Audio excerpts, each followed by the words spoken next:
우리 교회 구봉길 목사님 신학교 동기들이 구 목사님에게 우리 교회에서 사역을 그만하라고 자꾸 이야기한대요. 구 목사님이 우리 교회 출신이잖아요. 출신 교회에서 사역하는 것이 쉽지 않다고 그렇게 이야기하는 거죠. 그 교회에서 고등부 학생이었고 대학부 청년이었는데 어른들이 이름을 편하게 부르면서 대했는데 거기서 어떻게 목사로 인정받으면서 사역을 하겠냐고 걱정을 한다는 겁니다. 진짜 좋은 동기들이죠, 그죠? 그래서 구 목사님이 출신 교회인 우리 교회를 떠나면 그 동기 목사님들이 우리 교회 와서 사역하겠대요. 그 목사님이 나가면 자리가 비니까 자기들이 오겠다고. 그 목사님이 다른 교회 가라는 이야기죠. 여러분, 사실 목사가 자신의 모교회에서 사역하는 것은 쉽지 않습니다. 교회 어른들이 성숙하게 목사로 봐주면 좋은데 어린 시절에 만났던 그 사람으로 대하려고 하거든요. 그때 콧질질 흘릴 때, 내가 말 편하게 할 때 그 사람으로 대하려고 하니까, 그래서 말은 반쯤 놓고 그래? 어이 아무개 목사 하면서 교회가 청빙한 목사로 봐주지 않아요. 여러분, 오늘 예수님이 사마리아 수가성에서 결혼 5번 했던 여인을 만나고 다시 갈릴리로 돌아오셨습니다. 다시 갈릴리로 돌아오셔서 무슨 말씀을 하시는가 하면 선지자가 고향에서는 높임을 받지 못한다 이렇게 말씀하십니다. 예수님께서 갈릴리 출신이시거든요.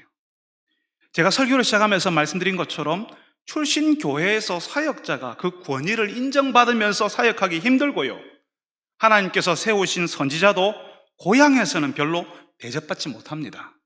다들 사역자가 되기 전 그 모자라고 연약한 때를 기억하거든요. 사람들이 오해하는 것 중에 하나가 뭐냐면요, 하나님이 세우시는 사람은 날 때부터 대단하고 처음부터 거룩하고 경건한 사람일 거라고 생각해요. 하나님께서 참 연약하고 부족한 사람들 사이에서 하나님의 사역자를 찾으시고 세우신다는 사실을 잘 모릅니다. 한때는 내 아들이었고, 한때는 내 후배였고, 한때는 내가 함부로 말해도 되는 존재였지만 그런 사람을 하나님께서 사역자로 세우시고 주의 일을 맡기셨다는 사실을 알아야 하나님의 말씀을 온전히 받을 수 있습니다. 그 사역자의 인생에 담으신 하나님의 말씀을 제대로 들을 수 있다고요. 한때는 내 품에 있게 하셨고, 한때는 내 아래 있게 하셨고, 한때는 내가 편하게 말하는 사람으로 있게 하셨지만 어느 날 하나님께서 내가 할 수 없는 그 일을 내 아들, 내 후배, 내가 편하게 여겼던 그 사람에게 맡기셨다는 겁니다. 예수님은 일반적으로 고향 마을에서는 선지자가 인정받지 못하고 하나님이 보내시는 사람으로 대접받지 못한다는 사실 때문에 안타까우셔서 말씀하셨어요. 선지자는 고향에서는 높임을 받지 못한다. 그런데 여러분, 우리가 읽은 말씀 45절을 보면요, 예수님이 말씀하시는 것과는 좀 다른 게 나와요. 갈릴리에 이르심에 갈릴리인들이 그를 영접하니, 예수님은 선지자가 고향에서 높임 받지 못한다 했잖아요. 근데 갈릴리 오니까 사람들이 갈릴리 출신인 예수님을 어떻게 했다고요? 영접했다고. 아니, 예수님이 오해하신 건가요? 예수님이 고향 사람들에 대한 편견이 있으십니까? 고향 사람들이 평소에 나 좀 무시하는 것 같던데 뭐 이런 생각을 가지고 계신가요? 선지자는 고향에서 높임을 받지 못한다는 것이 일반적이라면서요. 그런데 갈릴리 사람들이 나와서 예수님을 영접하잖아요. 이 사람들이 예수님을 영접한 이유가 45절에 같이 나와 있습니다. 갈릴리인들이 그를 영접하니 이는 자기들도 명절에 갔다가 예수께서 예루살렘에서 하신 모든 일을 보았음이더라. 이 사람들이 예수님이 예루살렘에서 하신 일을 봤고 그래서 예수님 영접했대요. 와, 예수님 대단한 분이시네. 예루살렘에서 보니까 사람들이 그렇게 많이 따르고 예수님이 놀라운 일을 막 하시고 그런 예수님을 우리가 몰라봤네. 예수님 몰라봐서 죄송합니다. 이리로 오시지요. 이렇게 했다는 거죠. 예수님을 대접했는데 왜 예수님은 선지자가 고향에서 높임을 받지 못한다고 그렇게 이야기하시죠? 여러분, 예수님이 선지자가 고향에서 높임을 받지 못한다고 하셨는데 선지자가 받아야 될 그 높임이 뭘까요? 한 번씩 남구청에서 저에게 연락이 와요. 주민센터 동장님이 연락하시고요. 민간 사회단체 단체장님에게서 연락이 옵니다. 한번 만나자고. 식사 대접하고 싶다고. 차라도 대접하고 싶다고 그렇게 이야기하세요. 우리 교회가 연말이면 쌀을 모아서 어려운 분들 돕잖아요. 주차장을 개방하잖아요. 또 그걸 남구청에 갖다 주고 주민센터에 막 주잖아요. 저희들이 그런 일 할 때마다 가서 사진 찍고 뭐 그런 거 안 하니까 인사라도 해야 되겠다고 찾아오세요. 안 오셔도 된다고, 굳이 만날 필요 없다고 하는데 기어코 오시거든요. 그럼 만나서 이야기하는데요, 저에게 기도해 달래요. 목사님, 기도 한번 해주시죠. 여러분, 제 이야기를 들으시면서 어떤 것 같습니까?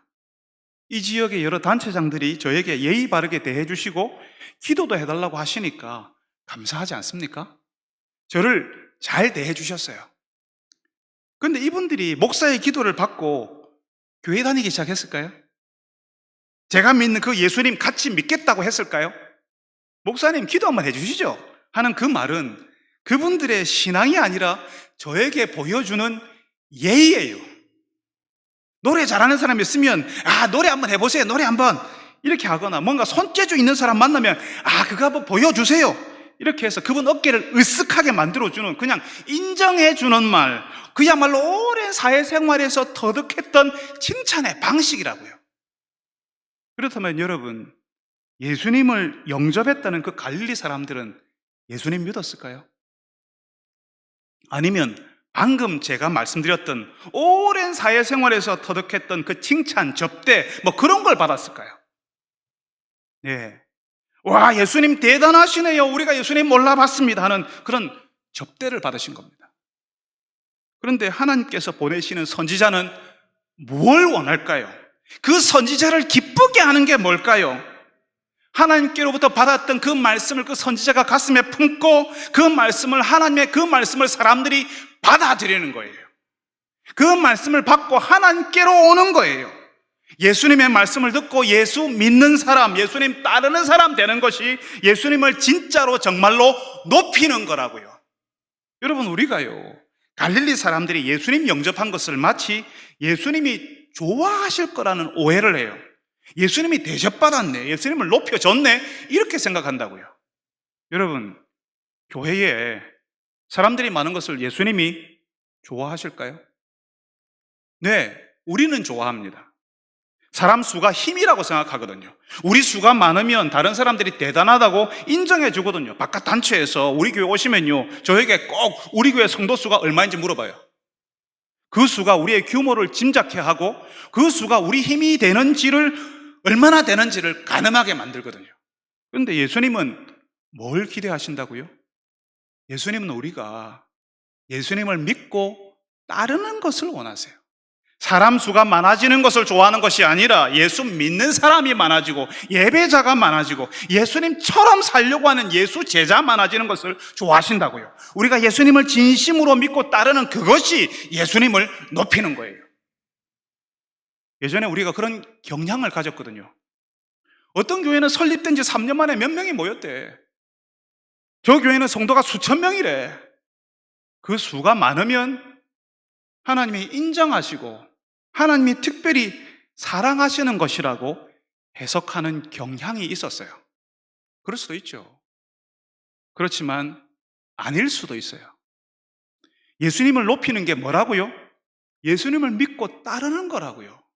예수님과 같은 길을 걸어가는 제자 되는 거예요. 그런데 그래, 예수님은 인정. 그렇지만 나는 그렇게 안 할래. 이런 성도들이 가득한 교회를 하나님이 좋아하신다고요? 하나님이 인정하시는 교회라고요? 우리가 조심해야 합니다. 성도 수가 많은 교회에 사람들이 몰리는 이유 중에 하나가 뭐냐면요, 내가 아무것도 안 할 수 있어서거든요. 내가 아무것도 안 할 수 있어서예요. 사람들 사이에 숨어서 나를 모르는 곳에 계속 나를 몰라봐 주기를 바라는 사람들이 사람 많은 교회에 몰리는 이유 중에 하나입니다.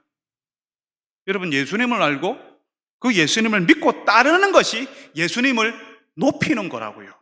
예수님이 가신 그 길을 내가 걸어가는 그것이 예수님을 진심으로 기쁘게 하고 예수님을 높여드리는 거라고요. 우리가 드리는 예배가 본질적으로 하나님을 높여드리는 것이라면 하나님께서 받고 싶으신 그 예배는 예수님을 아는 사람, 예수님을 따르는 사람, 예수님의 길을 걸어가는 사람의 예배예요. 오래전 일이지만 제 기억에 남아있는 사람이 있습니다. 농사 짓는 가정에서 출석하는 청년이 있었어요. 이 청년이 교회 다니는 것, 예수 믿는 것을 그 집에서 반대했는데요. 여자 청년이었으니까 지금부터 20몇 년 전의 일이니까 그 반대는 굉장히 가혹했습니다. 그런데 이 친구가 주일 아침에 제일 일찍 나왔어요. 제일 앞자리에 앉았어요. 예배 드리면 눈물 없이는 예배가 되지 않았습니다. 이 친구는 예배 드리러 와서 그냥 가면 안 되거든요. 하나님의 위로가 있어야, 하나님의 말씀을 들어야 다시 예수 신앙 반대하는 집으로 들어가서 버틸 수가 있었거든요. 주중에 집에서 하라는 거 다 해놓고 밤늦게까지 다 해놓고 주일 아침에 교회 오는 겁니다. 강단에 딱 올라가잖아요. 맨 앞자리에 앉아있는 그 친구가 보여요. 자꾸 눈물이 났습니다. 제가 뭘 해줄 수 없으니까, 뭘 해주고 싶지만 저에게는 그런 능력이 없으니까 하나님께 간절해지는 거죠. 제가 그랬어요. 하나님, 나는 이런 친구들하고 예배드리고 싶습니다. 하나님을 간절하게 찾는 이런 사람들과 예배드리고 싶습니다. 제가 그랬습니다. 여러분, 지금도 눈에 선합니다. 어떻게든 예수님을 믿고 따르겠다고 그 보수적인 집안 어른들의 반대를 다 견뎌가면서 예배 드리러 나왔던 그 청년의 그 표정, 그 간절한 눈동자, 예배를 드릴 때 그 감사하고 행복해하던 그 얼굴을 저는 지금도 기억하고 있습니다. 예수님을 높이는 게 뭐라고요? 예수님을 알고 예수님 따르는 거예요. 예수님의 길을 가는 거라고요. 그런 사람의 예배를 하나님께서 기뻐하십니다. 여러분, 저에게 식사하자면서 목사님 기도 한번 해주세요 하는 그 기도 요청, 저는 그리 달갑지 않았습니다. 그렇지만 그분들이 예수님 의지해서 목사님 기도해 주십시오 했다면 저는 정말 간절하게 기도했을 겁니다. 정말 기뻤을 겁니다.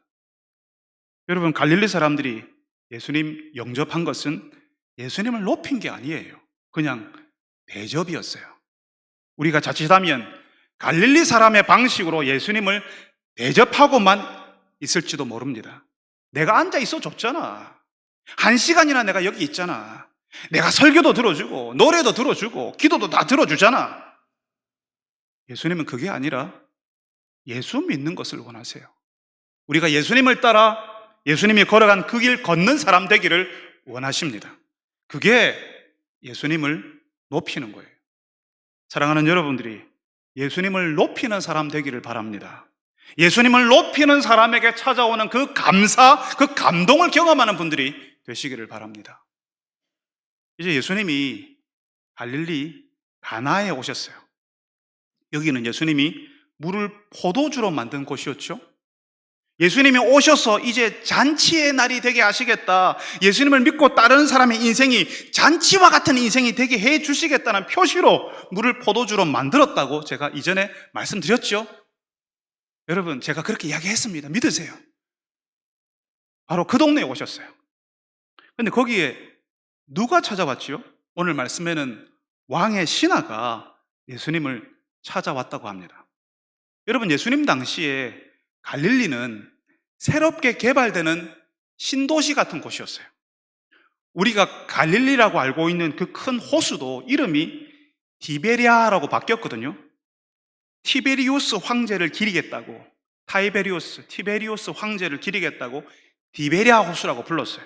그러니까 호수 주변에 왕의 공관, 저택, 휴양시설 뭐 이런 것들이 막 세워졌겠죠. 그러니까 여기에 왕의 신하들이 있는 겁니다. 그 중에 왕의 신하 중 한 사람이 예수님께 와서 내려오셔서 내 아들의 병을 고쳐주소서 이렇게 이야기하는 겁니다. 아들이 거의 죽게 됐다고요. 여러분, 아들이 병으로 죽을 것 같은 상태에 있다면 그 부모는 얼마나 다급했겠습니까?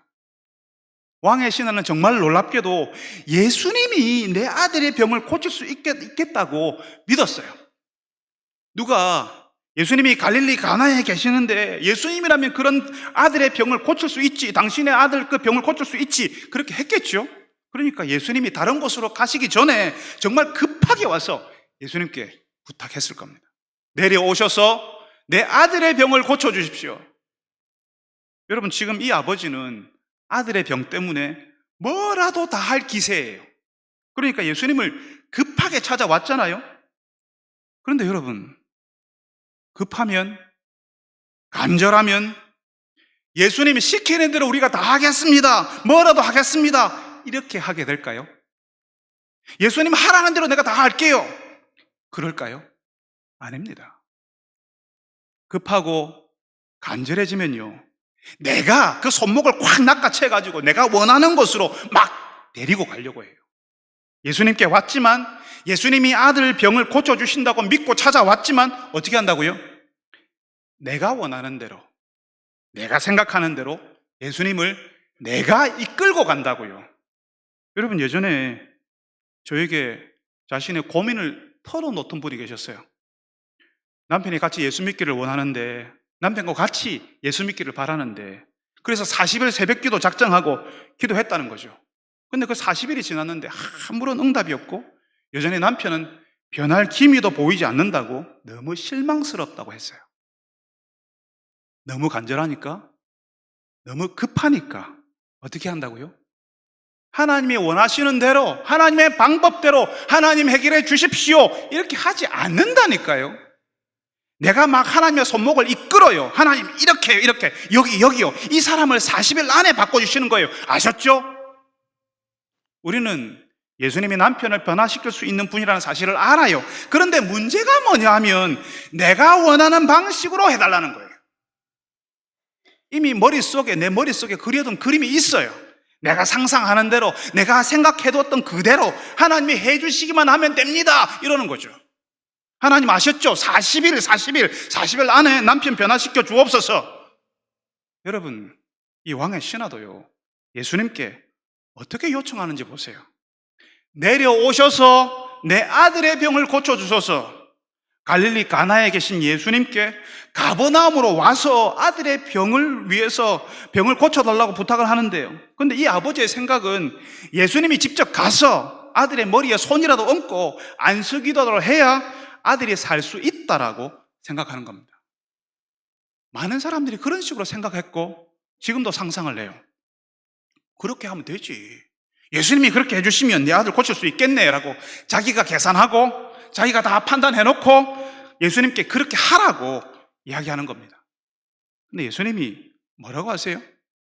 그래, 가자, 이렇게 하시면 좋겠는데, 오늘 우리가 읽은 말씀 48절에 너희는 표적과 기사를 보지 못하면 도무지 믿지 아니하리라, 이렇게 말씀하십니다. 지금 예수님께 부탁하러 온 왕의 신하뿐 아니라 많은 사람들이 눈에 보이는 것, 신기한 것이 있어야 믿지, 그런 것이 없으면 안 믿으려고 한다고 말씀하신다는 거예요. 무슨 말씀이냐 하면 사람들이 자기에게 무엇이 신기한 것인지 이미 정해 놨다는 거죠. 예수님이 딱 오셔서 내 아들 머리 위에 손 딱 얹고 안수하시면 그래서 아들의 병이 낫고, 뭐 이런 그림을 사람들에게 말해주면, 이야 대단하다, 진짜 예수님이 대단하시네, 이렇게 신기하게 하는 그런 그림을 미리 그려놓았다는 거죠. 자기가 그려놓은 그 방식이 아니면 믿으려고 하지 않는다고 예수님이 말씀하시는 겁니다. 이렇게 말씀하시는데 이 신하가 다시 뭐라고 해요? 이 신하는 너무 다급하거든요.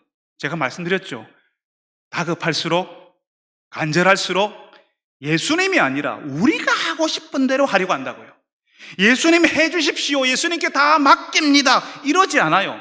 빨리요, 이렇게요, 왜 빨리 내가 하자는 대로 안 해줍니까? 이런다는 거죠. 왕의 신하가 그러고 있습니다. 주여, 내 아이가 죽기 전에 내려오세요, 좀 내려와 주세요, 내려오셔서 해주세요, 이렇게 하고 있어요. 우리가 급하면요, 너무나도 간절하면요, 하나님의 주권, 하나님의 능력을 내 것으로, 내 수준으로 자꾸 제한하려고 해요. 급한 것은 알겠습니다. 간절한 것은 맞아요. 내가 너무 급하고 간절하니까 하나님을 마치 내가 부릴 수 있고 내가 하라는 대로 움직이는 그런 작은 존재로 우리가 만들어버린다는 거죠. 지난 공동체 새벽기도회 때 우리가 지난 주간에 공동체 새벽기도회를 한 주간 가졌는데 네 번째 날에 하나님의 사람에게 늘 있는 하나님의 사랑에 대해서 제가 말씀을 전했습니다. 사람들이 오해를 하거든요. 우리가 아프면, 우리 하는 일이 잘 안 되면 하나님이 우리를 사랑하지 않는 증거라고 생각을 해요. 그래서 로마서 8장 35절 말씀을 알려드렸어요. 누가 우리를 그리스도의 사랑에서 끊으리요? 환난이나 공고나 박해나 기근이나 적신이나 위험이나 칼이랴. 우리에게 환난이 있어도, 우리 인생에 어려움이 있어도, 우리가 잘 안 되는 형편 가운데 있어도 하나님의 사랑은 우리를 떠나지 않는다. 우리가 어려운 중에 있어도 하나님께서는 우리를, 하나님의 사랑을 누릴 수 있고 경험할 수도 있다고 하나님이 말씀하신다는 거죠. 그런데 우리는 어떻게 생각한다고요? 그런 아픔이 없어야 하나님이 나 사랑하는 거지. 내 일이 잘 돼야 하나님이 나 사랑하는 거지. 그렇게 생각한다는 거죠. 하나님을 너무 작은 존재로 내 일이 되고 안 되고에 따라서 하나님을 나를 사랑했다 안 했다 하시는 그런 변덕스러운 분으로 만들고 있는 거예요. 여러분, 우리가 기도할 때 그렇게 합니다. 급하니까, 간절하니까 더 그래요. 하나님을 하나님으로 인정하지 않아요. 내가 손목을 딱 낚아채고는 자, 이제 나 따라오세요. 내가 하자는 대로 하는 거예요. 이렇게 하는 거죠. 우리가 생각할 때는 그렇게 안 하면 안 될 것 같거든요. 죽을 것 같거든요. 지금 당장 내 눈에 보이는 방식으로 내가 그린 그림대로 안 해주시면 모든 게 넘어가 버리고 모든 게 끝나버릴 것 같거든요. 그래서 내 생각대로 내가 원하는 상상의 그림을 가지고 예수님께 이렇게 해주세요, 저렇게 해주세요 하고 기도하는 겁니다. 여러분, 예수님은 참 냉정하시죠. 우리가 원하는 대로 좀 해주시면 어디가 덧납니까? 우리의 기대를 다 깨버리세요. 남편을 위해 하나님께 기도해야 한다는 사실을 알았지만 40일 작정 기도하는 동안에 표적과 기사가 좀 나타나서 남편이 싹 변하고 이런 걸 기대했던 그분이 자신이 원하는 그림, 감동적인 그림을 딱 그려놓고 하나님께서 그렇게 해주기를 바랬던 그분은 실망할 수밖에 없죠. 애시당초 하나님의 뜻, 하나님의 계획 이런 거 모르겠고 내가 하자는 대로 해요, 이런 방식으로 기도했으니까요. 그저 내 열심, 내 열정, 40일간 내가 기도한다고 하는 그 감동적인 스토리에 기대어서 내가 기도했으니까 기도할 때부터 실망과 실패를 안고 기도한 거예요. 내가 원하는 대로가 아니면 예수님이 무능한 것처럼, 예수님이 일하시지 않은 것처럼 그렇게 기도했으니까요. 여러분, 하나님께서 우리가 아직 어리고 하나님을 아는데 서툴러서 어떤 때는 하나님이 우리가 하자는 대로 해주시고 우리가 원하는 대로 주시기도 합니다. 우리를 사랑하시니까 그런 거예요. 그렇지만 우리가 알아야 되죠. 우리가 급하고 간절하기 때문에 하나님이 무조건 우리가 하자는 대로 해야 되는 것 아니라고요. 하나님을 하나님으로 인정하고 하나님이 하시는 일에, 하나님의 방식에 겸손히 고개 숙일 줄 알아야 합니다. 내가 하자는 대로 안 하니까, 그렇게 안 되니까 하나님은 무능하고 하나님은 없고 하나님은 나를 사랑하지 않고 그런 것 아니라고요.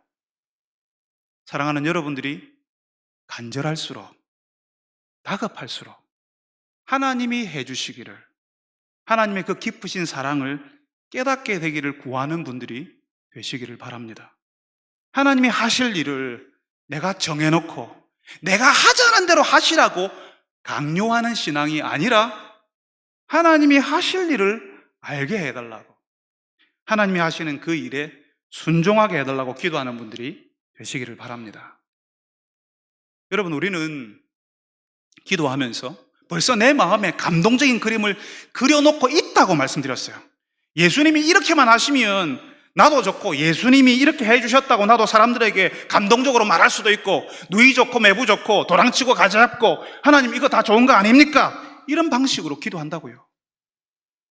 여기 왕의 신하도 내려오소서, 내 아들이 죽기 전에 내려오소서 이렇게 했어요. 예수님께서 가버나움에 내려가서 거기서 아이 머리에 손이라도 얹고 다른 사람 보기에 짠 하고 고치시고 사람들이 다 보고 있잖아요. 나도 봤잖아요. 자, 됐다 하시면 그게 사람들이 다 감동하는 그림이거든요. 근데 예수님이 어떻게 해요? 가라, 네 아들이 살아있다. 아니, 예수님은 왜 이렇게 뭘 모르십니까? 드라마의 법칙을 몰라요. 사람들이 어디에서 감동하는지 그런 걸 몰라도 너무 모르십니다. 사람들이 감동받고 야, 예수님 뭐 이러는 지점이 있거든요. 그런 포인트가 딱 있거든요. 여러분, 드라마 영화 보셨잖아요. 사람들이 살아나고 치유되고 변화되는 것이요, 영화나 드라마에서는요 슬로우 모션으로 나와요. 천천히 감동적인 음악과 함께 그 장면이 카메라가 쫙 당기면서 이 클로즈업이 딱 되는 거죠. 예수님이 가서 그 아이가 사람들 보는 데서 막 일어나고 사람들이 이야 대단합니다 박수도 치고 내 아들이 살았다 뭐 이런 막 소리치는 그런 것들을 상상하는데요, 그런 것과는 전혀 상관없이 예수님이 이야기하세요. 가라, 내 아들이 살아있다. 가라, 내 아들이 살아있다. 여기에는 보이는 게 없어요. 보이는 게 없어요. 눈에 안 보여요. 우리는 눈에 보여야 한다니까요. 이건 표적도 아니고 기사도 아니잖아요. 눈에 보이지도 않고 사람들이 좋아할 만한 방식도 아니에요. 우리가 원하는 방식은 진짜 아니에요. 그런데 예수님이 우리가 원하는 방식대로 하지 않고 뭐라 하셨다고요?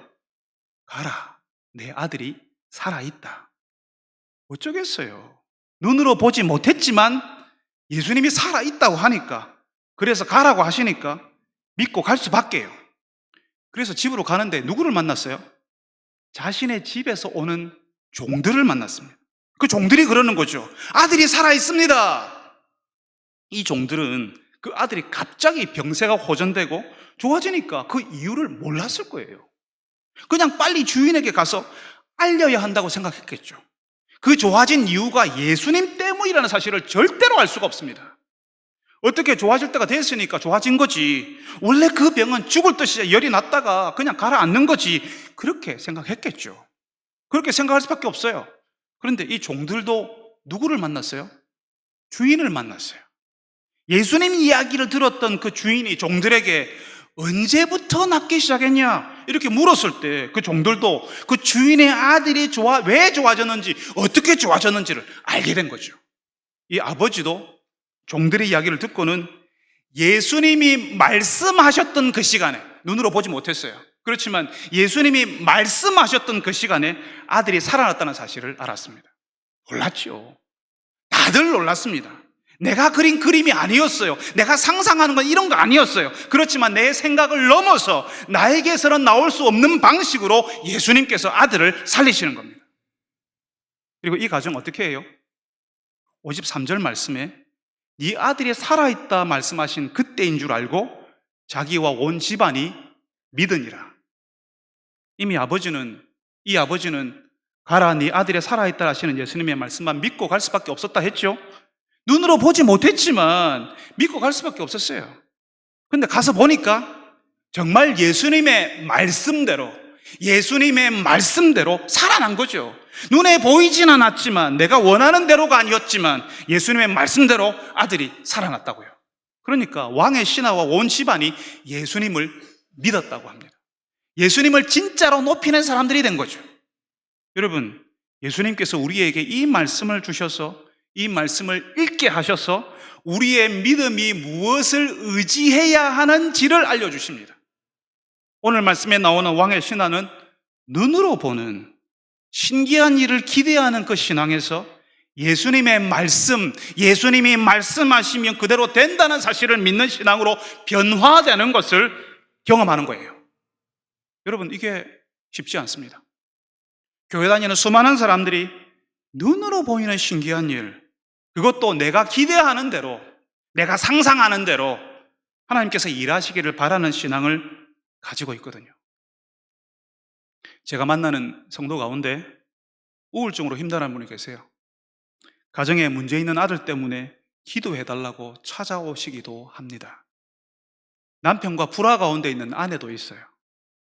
그 어려운 사연을 듣고 가슴 아파하면서 기도하지 않을 목사가 어디 있겠습니까? 저도 마찬가지죠. 근데 문제는 그렇게 기도해달라고 찾아온 분들이 목사의 기도 한 번에, 목사의 그 기도 한 방에 모든 문제가 해결되고 좋아질 거라고 생각하고 찾아온다고요. 우리가 함께 기도했고 같이 기도했으니까 그래서 집에 가면 짠 하고 달라져 있을 것을 기대한다는 거예요. 여러분, 정말 놀랍게도 함께 기도하면서 좋아지는 경우도 있습니다. 주일 예배 때마다 제가 치유 기도를 하는데요, 그때 함께 기도하면서 자신의 고질적인 질병이 나았다고 하시는 성도들의 이야기를 제가 여러 번 들었어요. 하나님께서 그렇게 하십니다. 그렇지만 많은 경우에 하나님의 말씀으로 찬찬히 살피고 그분들의 이야기를 들어주고 시간을 두고 하나님의 말씀에 순종하는 일이 일어날 때 우울증이 사라지고 문제 있는 아이의 얼굴에 웃음이 찾아오고 남편과 불화하는 아내가 남편을 이해하고 존경하는 일이 일어나기 시작하는 거죠.